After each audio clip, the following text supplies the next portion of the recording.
മോഹൻ വർഗീസ്, ഇപ്പോൾ വിമർശിക്കാൻ പറ്റിയ കാര്യങ്ങളൊന്നും ഈ മന്ത്രിസഭാ രൂപീകരണത്തിൽ ഇല്ല എന്നാണോ താങ്കൾ കരുതുന്നത്? പിന്നെ ഈ അഞ്ചാം മന്ത്രി എന്നുള്ള കാര്യം ലീഗിന്റെ ഒരു അനർഹമായ ചോദ്യമല്ലേ ഇപ്പോഴത്തെ സാഹചര്യത്തിൽ? ലീഗ് അനുഭവിക്കുന്ന ചില സമ്മർദ്ദങ്ങളുണ്ട് ആണികളിൽ നിന്നും.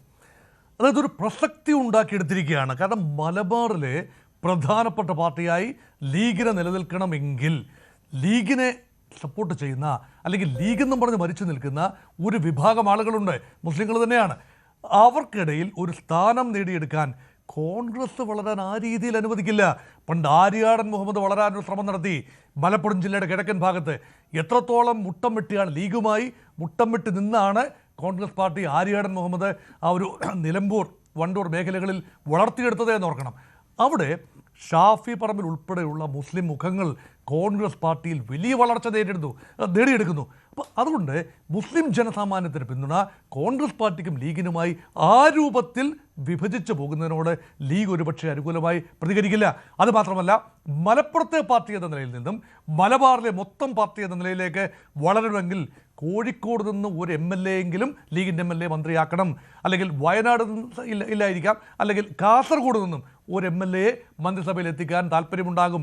അല്ലെങ്കിൽ പാലക്കാട് നിന്നും ഒരു MLA മന്ത്രിസഭയിൽ എത്തിക്കാൻ താല്പര്യമുണ്ടാകും. അങ്ങനെ മലബാറിന് വ്യാപകമായ പ്രാതിനിധ്യം, മലപ്പുറത്തിന് അതീതമായ ഒരു പ്രാതിനിധ്യം കൊടുക്കണം. അവിടെയാണ് അഞ്ചാം മന്ത്രി സ്ഥാനത്തിന് വേണ്ടി പിടിമുറക്കുന്നത്. അതുപോലെ തന്നെ അങ്ങനെ സംഭവിച്ചാൽ വലിയ ബുദ്ധിമുട്ടാവും കോൺഗ്രസിന്.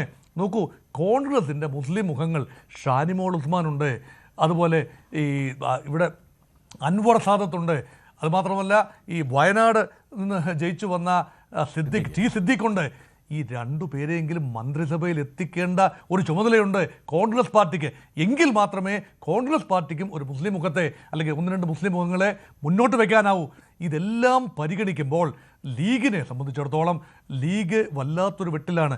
ഒന്ന്, ഇവിടെ നേരത്തെ ശ്രീജിത്ത് പണിക്കർ പറഞ്ഞ പോലെ ഒരു വലിയ സമ്മർദ്ദം അനുഭവിക്കുന്നുണ്ട്. കാരണം കഴിഞ്ഞ പ്രാവശ്യത്തെ അത്ര ധാരാളിത്തം ലീഗിനില്ല. കഴിഞ്ഞ പ്രാവശ്യം ഉണ്ടായിരുന്ന 72 MLA-മാരിൽ 20 പേര് ലീഗിൻ്റെ ആയിരുന്നു. ഇപ്രാവശ്യം 102-ൽ കേവലം 22 മാത്രമാണ് ലീഗിൻ്റേത്. അവിടെ കഴിഞ്ഞ പ്രാവശ്യത്തേതുപോലെ മന്ത്രിസഭയെ താങ്ങി നിർത്താനുള്ള ഒരു നിയോഗമൊന്നും ലീഗിനില്ല. അതുകൊണ്ട് ലീഗിൻ്റെ ഒരു വിലപേശൽ ശക്തി കുറഞ്ഞിരിക്കുന്നു.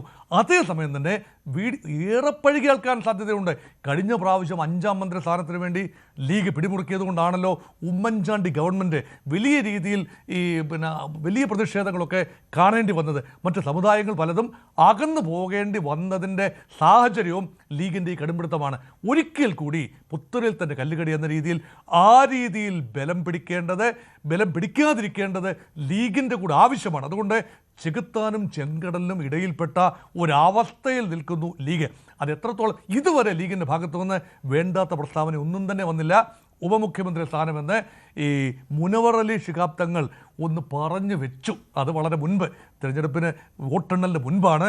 പിന്നെ ഉപമുഖ്യമന്ത്രി സ്ഥാനമൊക്കെ അർഹിക്കുന്നതാണ് എന്ന് കുഞ്ഞാലിക്കുട്ടി ഉൾപ്പെടെ പറഞ്ഞു വെച്ചതല്ലാതെ അത് വേണമെന്ന് ഇതുവരെ പറഞ്ഞിട്ടില്ല.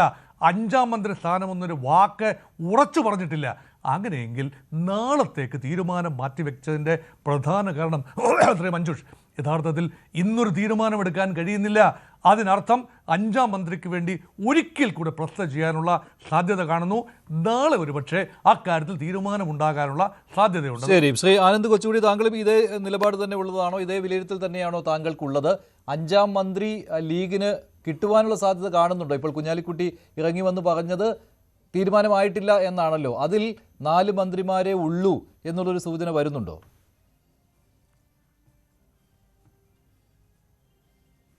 അങ്ങനെ തന്നെയാണ് ഞാൻ കരുതുന്നത്. ലീഗിന് 5-ാം മന്ത്രി കൊടുക്കാൻ കോൺഗ്രസിന് ഇത്തവണ അതിനുള്ള ഒരു എൽബോ റൂം ഇല്ല. കേരള കോൺഗ്രസ് ജോസഫ് വിഭാഗം അവർക്ക് ഈ പറഞ്ഞതുപോലെ കഴിഞ്ഞ തവണത്തെ പോലെയല്ല.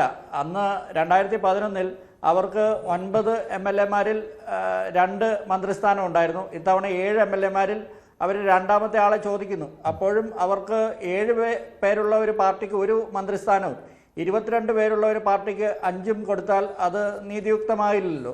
അപ്പോൾ അതുകൊണ്ട് തന്നെ ലീഗിന് 4 മന്ത്രിസ്ഥാനവും പിന്നീട് എന്തെങ്കിലും കോംപ്രമൈസ്, ചിലപ്പോൾ കുഞ്ഞാലിക്കുട്ടി എന്ന വ്യക്തി അദ്ദേഹത്തിൻ്റെ ഒരു സ്റ്റാച്ചർ, വ്യക്തിപരമായ സ്റ്റാച്ചർ ആണ് ഞാൻ ഉദ്ദേശിക്കുന്നത്. അല്ലാതെ നാളെ ഇനി മറ്റൊരു നേതാവ്, ഇപ്പം മുനീർ സാഹിബ്, എനിക്ക് തോന്നുന്നു അദ്ദേഹത്തിൻ്റെ കേരള രാഷ്ട്രീയത്തിലുള്ള അദ്ദേഹം സജീവമായിട്ട് നിന്ന ആ ഒരു ഘട്ടം ഇനിയിപ്പോൾ അദ്ദേഹം കേന്ദ്രത്തിലോ അദ്ദേഹത്തിൻ്റെ ആരോഗ്യ പ്രശ്നങ്ങളൊക്കെ ഉള്ളതുകൊണ്ട് നാളെ അദ്ദേഹം ഇങ്ങനെ ഒരു സാഹചര്യത്തിൽ ഒരു ഉപമുഖ്യമന്ത്രി സ്ഥാനത്തേക്കൊക്കെ വരേണ്ടിയിരുന്ന ആളായിരുന്നു. പക്ഷേ അദ്ദേഹം ഇനിയിപ്പോൾ അങ്ങനെ ഒരു സാഹചര്യത്തിൽ വരാൻ സാധ്യതയില്ല. അപ്പോൾ ഇപ്പോഴത്തെ ഒരു സാഹചര്യത്തിൽ കുഞ്ഞാലിക്കുട്ടിക്ക് പ്രമുഖ വകുപ്പൊന്നും അല്ലെങ്കിലും ഇപ്പോൾ അദ്ദേഹം മുൻപ് വ്യവസായ മന്ത്രിയൊക്കെ ആയിരുന്നു, അതുപോലെ ഏതെങ്കിലും വകുപ്പിൻ്റെ ചുമതലയും ഉപമുഖ്യമന്ത്രി സ്ഥാനവും കൊടുത്താൽ അത് തെറ്റായിട്ടുള്ള ഒരു കീഴ്വഴക്കമായിരിക്കില്ല. കാരണം അതൊരു കീഴ്വഴക്കമാകരുത്.